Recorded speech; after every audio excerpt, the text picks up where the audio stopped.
So hello friends, welcome to BISP Solutions. Myself Ashwin, and BISP Solutions is a tech company, provide technological solutions across the world. Now here in our today's bootcamp session, we are going to see how we do the forecasting using LSTM mechanism, right? So far in our previous videos, previous sessions, we have seen how PyTorch is used, how regression techniques are used, and how they work in the back end, right? And I have also explained you with the real life example. Okay, so now today we are going to see how the forecasting is done using LSTM, long short term memory, right? Now what happened here, we will be taking the data, the historical data, and the historical sales data, right? For example, let me show you this. Here is inventory data, right?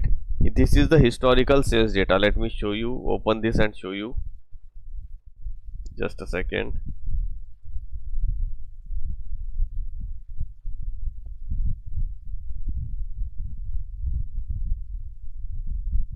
It's a very huge amount of data, so we need to wait for 1-2 seconds.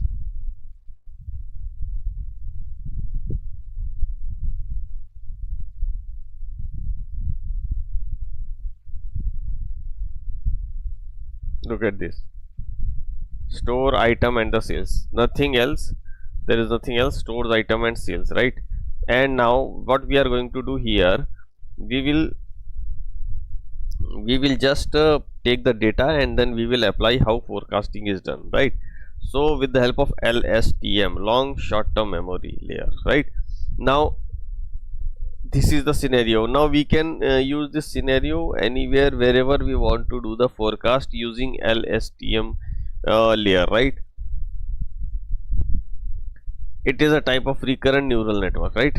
Now let's go step by step. What is LSTM? First, in PyTorch, an LSTM layer is a type of recurrent neural network that we have already seen, layer designed to process sequential data. Now sequential data means the data which is received during the sequence of time, or for example which is arranged in the sequence of time. For example, sales data. Now sales data is a sequential data, right? 2022 data, 2023 data, 2024 data, like this. So it is a sequential data, and how it is processed, let's see this. There are two types of networks we are having, RNN, and that is the LSTM. Now you can see here is the input given, and working memory is this, and the output. Now working memory means for example that is currently which is working, and long term memory means the memory in which the some past historical data is stored, just like human brain, right? At the same time I am connecting with you, but at the same time in the back end I might be thinking something about something else also. Human brain is having that capability that at the same time it is communicating with the other, and at the same time in the back end a person might be thinking something else also. So that is same concept is used here. Now LSTM means long short term memory. So this is the working memory, and this is the long term memory. That means in the somewhere in this the past data is stored. Now you can see working of the LSTM. Now the architecture of LSTM features one additional component called a cell state, which is used to maintain the memory from previous time steps far back in time. Now the cell state means, as I told you, in human brain there are different what we say, the neurons and the memory store locations are there in the human brain, right? Same thing is same concept is used here. Here also cell state, look at this cell state, long term memory. Here is, where is it? Cell state is used in which the last memory is kept here, right? Here is new cell state, here is new hidden state. I will explain you all. Now see, this is the input gate. What is this input gate? The following subpart of the network is called the input gate, and is responsible for deciding what new information needs to be added to the long term memory, which is being maintained by the cell state. For example, let's give a daily life example. I am communicating with you, and in the during the conversation you said that today one politician is coming for visit in the city. Now this thing I will store somewhere, and remaining else I will just forget, because the remaining rest of the conversation is not that much useful. But what things to be kept in the memory, that is today, so there might be traffic diverted into the city, right? So this is my useful information, so I will just store that particular information in my memory somewhere else. Same thing is here, the input gate. This input gate decides that what type of memory is to be stored, or what thing is to be stored into the long term memory, into the cell, right? Then the forget gate is included in deciding what information from the long term memory to keep or discard. It is done using a forget vector generated using the current input and incoming short term memory, and is used in multiplication with the incoming long term memory. That means all in all, one forget gate decides that which things to be kept, which things to be forget. For example, just now I given you one example. I am communicating with you, and in the during the conversation you said that today one politician is coming for visit, right? Now on that particular day I will store that memory, and I will calculate that okay, the traffic might be diverted to any other route, so I will take care of that. But 2 days later, when the politician returned to some other state, in that case I will just forget that information. My brain will forget that information. My brain will decide, okay, now this information is not useful anymore. So here also same concept is used. Forget gate will keep track of what memory is to be kept, what memory is to be discarded, right? Now output gate. What is output gate? Is primarily meant to obtain the new short term memory or the hidden state vector for the next timestamp by using the current input vector, the hidden vector from the last timestamp or the previous short term memory, and the newly computed cell state or to the long term memory. Once again, the output gate is primarily meant to obtain new short term memory or the hidden state. Now see here, this output gate decides which information is to be sent to the new short term memory, right? There are some memory cells which are called as short term memory cells also, in which the information is kept for temporary purposes, right? Now here, how to use LSTM? Now see here, LSTM layer, it's a layer, raw demand data input, cell 1, cell 2, cell 3, and this cell 1, cell 2, cell 3, they all communicate with each other, and with the help of hidden layer, finally the forecasted demand is, it is just like that in our, that we have done in our regression technique, then we have done in our PyTorch techniques. Everything, the main thing is that first take the information, distribute that information, then create two or three hidden layers in which every information is internally connected with the next information layer, hidden layer, and then finally the demand is forecasted.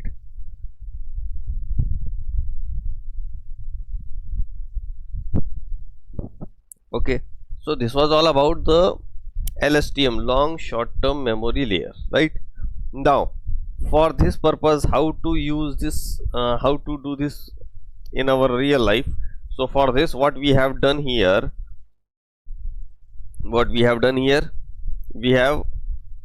I have already prepared one example. We have taken here inventory data, right? Just sales data. It is better to rename this as sales data. Let me rename this, rename as sales data. Right now this is the sales data, and on this sales data I have already shown you that sales data, and that sales data we will work on this, right? So let me create a new IPython file, interactive Python notebook. Okay, so sales data LSTM forecast. Let's wait for 2 seconds. Sales data,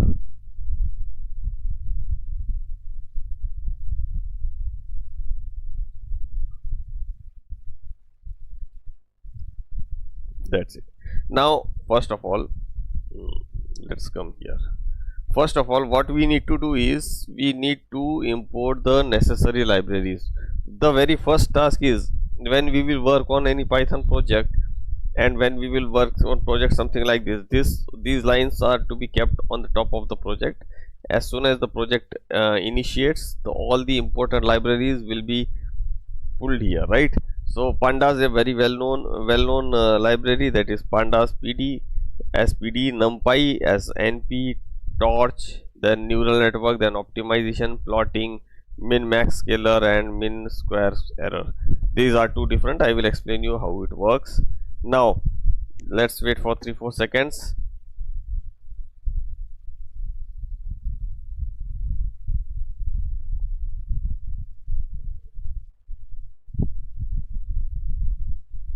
It is pulling all the necessary libraries. Right now the libraries are pulled here. Now what next? Now we need to pull the CSV. Now I will paste it. Now wait, sales underscore data. So we need to do this, sales underscore data. Now I am hitting the enter button.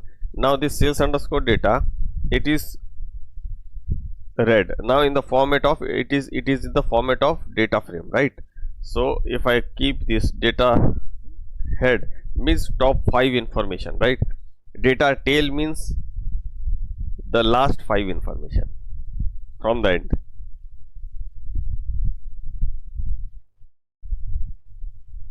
Okay, now see here. Now convert the data to determine and sort by date. First of all, our very first target is, see, we have to predict, right, the sales. Nothing else. The task is very simple. Predict the sales for the future. That's it. We know the sales till current date. Now we are going to predict the sales with the help of this. Okay, LSTM. Now convert date to determine and sort by date. Now date means the date which is the column there, and pd to determine date, and data short value, that is date. Now suppose if I click on this, now if I put this data, now see here date, right? Here is the date. Okay, now what next? Look at this.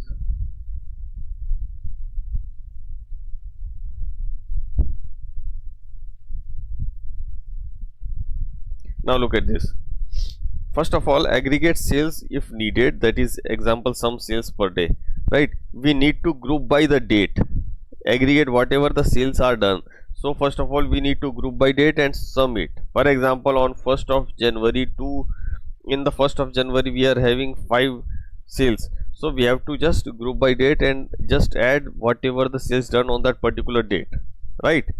So now again if I click here, now here you can see 913,000, that means 9,13,000. So data, now it becomes 1000 rows. Why? Because look at this, here on same day the date the sales are given, so we have just added the sales. That is why group by technique which is used by pandas. So that is why this panda is very useful library. Now what next? Here you will see use the sales column for forecasting. Again the same thing. Do you remember for the last few sessions what we were doing? We were just separating, making the data into numerical format. This is already in numerical format. Then we will separate the data, independent value in one variable, dependent value in one variable. So sales data equal to data sales value, right? After that, what next? Here you will see normalize the data.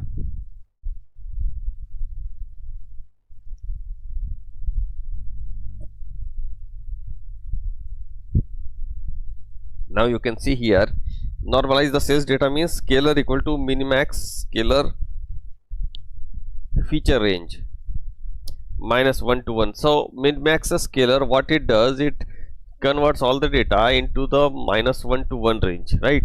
So sales scaled scalar dot fit transform Now it will fit the sales data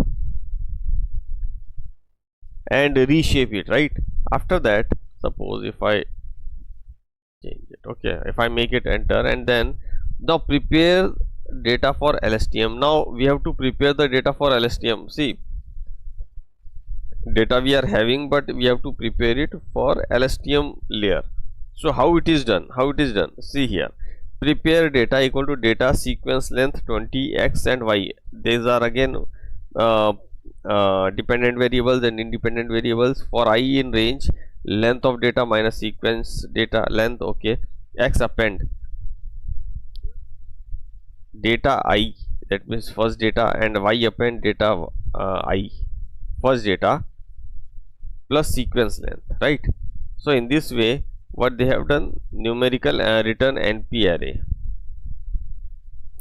So here we have created the function, right?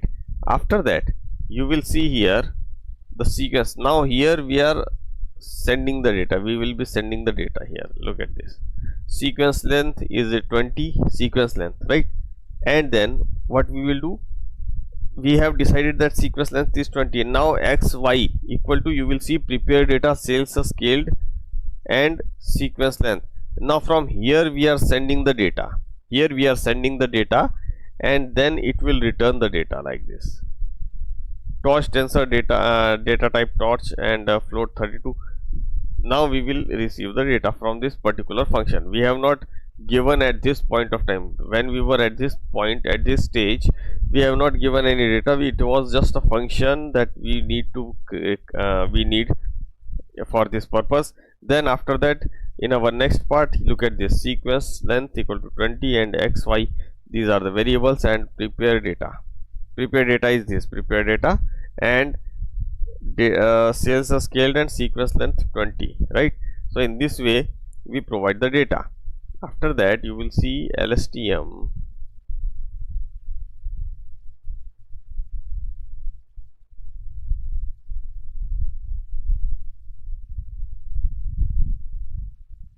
Now you see LSTM model equal to NN model. Again, we have created one model here, right?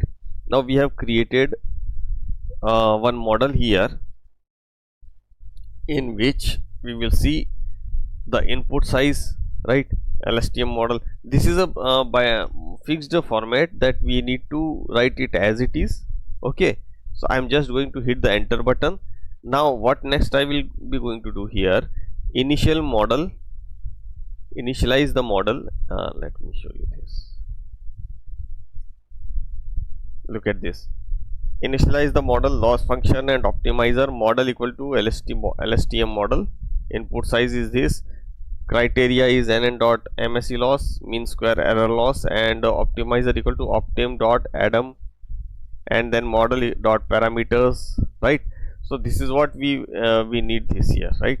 Just a second.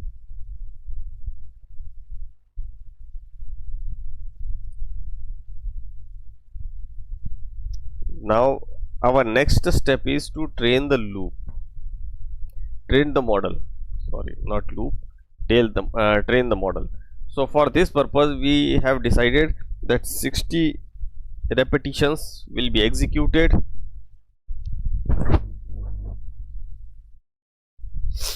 Okay, 50 repetitions will be executed, and here you can see the range, the function is it is written here, epochs. Epochs means just repetition to train the model, right? Here at this point of time we are training the models. Okay, now just enter. Now see here, the epochs are running one by one. Look at this, we have taken only 50 epochs. You can take as many epochs, because the more the epochs, the accuracy will be increased, right? Now just okay, now all 50 epochs are executed. After this, what we will do, our data is now trained. Now what we will do, we will just plot the model. Now look at this, this is just for plotting purpose. Now see here, training loss is decreased, epochs is increased. That means as the epochs increased, your training loss will be less. Just like an example, for example, if I go to my friend daily, right? So I will come to know more about his what he how he start his day, or how at what day he will be available, at what day he will not be available. So my accuracy and my the way that I will understand him more and more, right? On which day he will be available, on which day he will not be available, right? What he eats in the breakfast, everything. Suppose if I go daily to his house, same thing is here. Repetition means the iteration which is done to train the model, and with these iterations we come to know the accuracy is increased, and the loss means the difference between the original and the predicted value. For example, if I go to my friend once in a week, or once in a month, or once in a year, I will not be able to predict exactly what type of person is that. But if I go to that person daily, and then I will come to know, okay, how the way he talks, the way he work, right? So this is how the repetition works. The more repetition, then your the accuracy will be increased. Okay. Now what we are going to do, we are going to evaluate our model. So let me evaluate the model, right? Model eval no grades, right? No gradient. Okay. Now what next? Here you will see prediction to original scale. Just a second. Now look at this. Why prediction rescaled, and why actual rescaled? Okay. So if I hit the enter button, right? Now it has done. Okay. Now let me calculate mean square error. Now our next step will be calculation of mean square error, MSE. Now mean square error as calculated, and it comes here like 14964,257, right? So mean square error is calculated. Now what next? You will see here the plot, the library plotting. Now I am again plotting the complete data, right? Rescaled. So now you will see here, this blue is the actual data, look at this, and orange is the predicted data. Now with the help of this image you can see, that the prediction is our perfectly accurate. Whatever the sales data is there, on the same pattern our prediction is also done. That means this technique is maximum perfect, right? Completely fit technique, right? So as we know, this is accurate. So what we are going to do here, this was the prediction,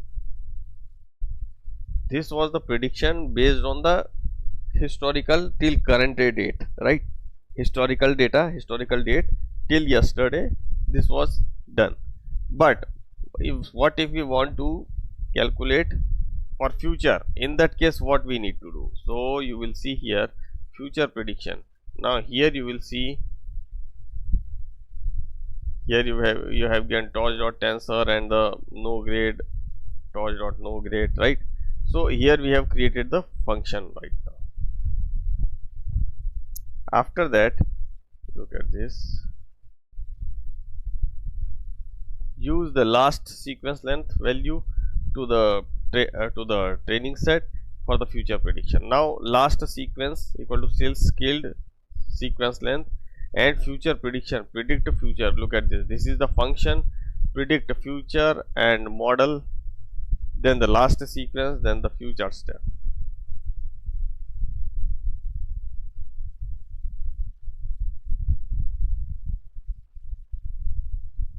Okay. Now what we are going to do, last sequence equal to sales scaled sequence length we have taken, and future predictions,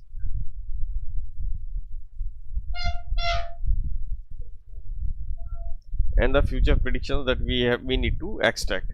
Now I'm going to hit the enter button, and now what next? Let's see this also.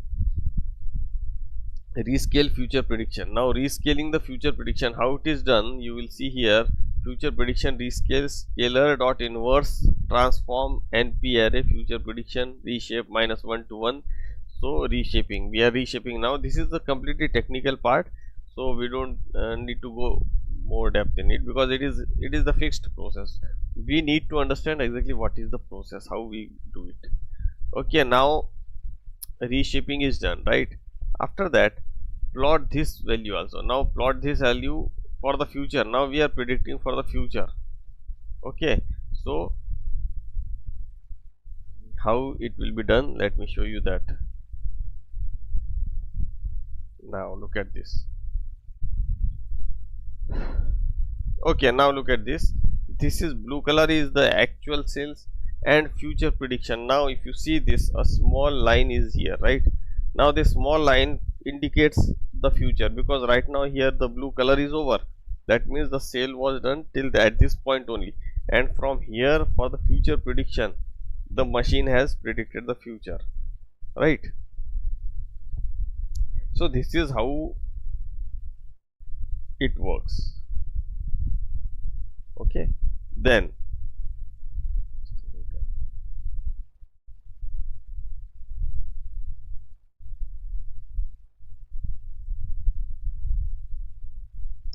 just to give me a second.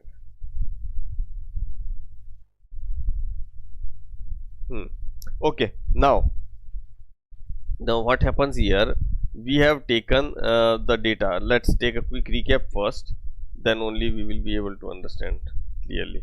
First of all, see, we are just going to predict the future sales, right? This is our basic target, and that's the business requirement also.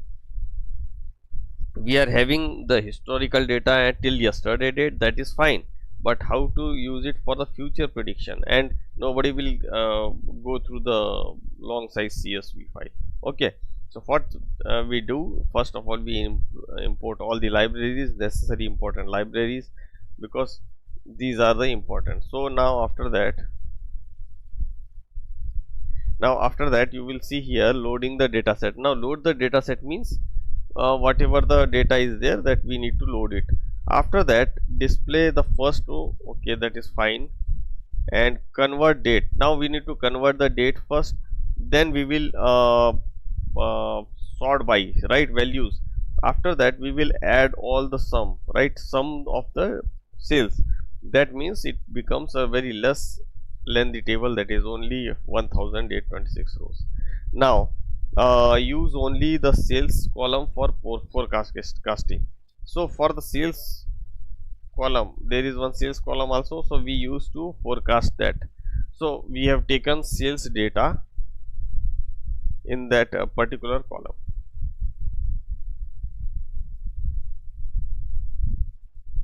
right? We have created one variable. Now after that, normalize the sales data. Now normalizing the sales data means we have to make a scalar variable and min max scalar. What it do, it converts all the data into -1 to 1 range, right?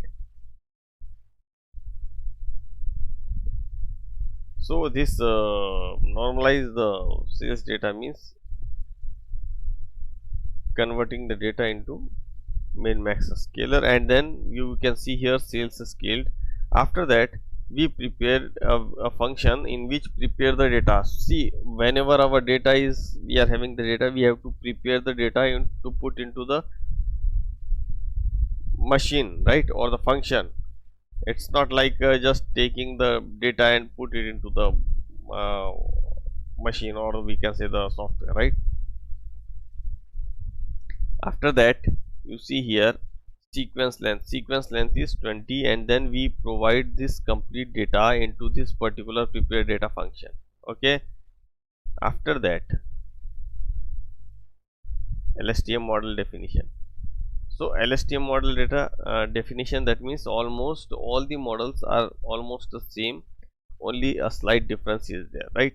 After that, all the models are having mechanism almost same. Now see here the initialized model, just a second. Okay, now initialize model, loss function and optimizer. See, loss function is also activated, or we can say determined, and then the initialize model, loss function and the register, right? Now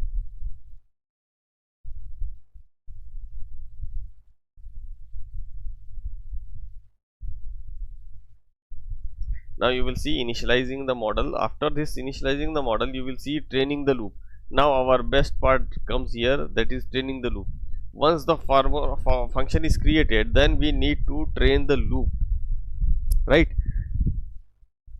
And then we train the loop, we run the epochs here, and then we plot the training. Now this plot shows that the more repetition or the more epochs you run, the loss is decreased and the accuracy is increased. I have shown you in many of my previous videos where the accuracy increase after every repetition and the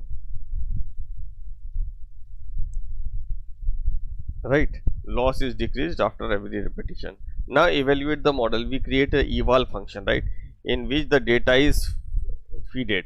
After that, rescale. Look at this, rescale prediction to original scale. Now rescale prediction to original scale means whatever the original scales that we have, original data that we have till yesterday, and we will put the function into that only, and so that our prediction will also be calculated along with that data. And along with that data, if our prediction is given, so it would be easy for us to that whether you are progressing, right? So here also same thing is there.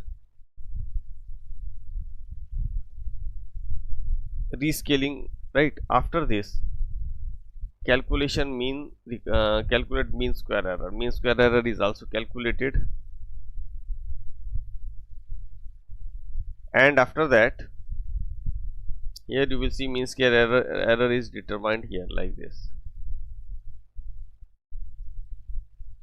So okay, so this is how the mean square error is square error is calculated. Now after that, we plot the data. Now here in this plotted data, you will see the actual data and the predicted data both, right?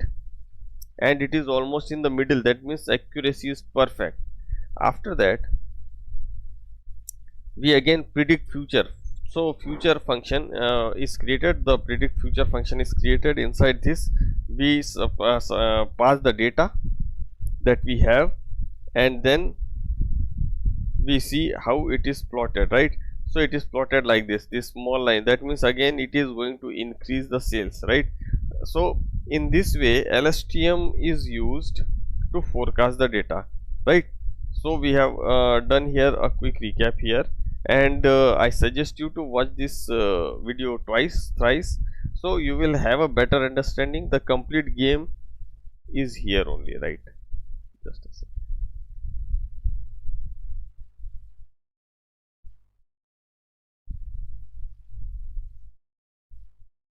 Just a second. Here.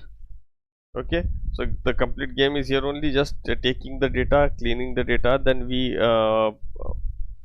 make one variable inside which the sales data is kept, and then we predict the data with the help of these functions, right? So these functions are, and these are the fixed functions. You just need to supply the data, and remaining all the machine will do, right? So guys, today we are concluding here only, and tomorrow we will see with in our next session we will see we will discuss on some other interesting topics, and I suggest you and recommend you to watch this video once again, twice, thrice, and if you have any doubt, you can put it into the comment box. I will be happy to resolve your query, right? And then tomorrow we will see some other new topic in our next session. And those who are new to this channel, please like and subscribe my channel so that you will get the notification of the upcoming videos.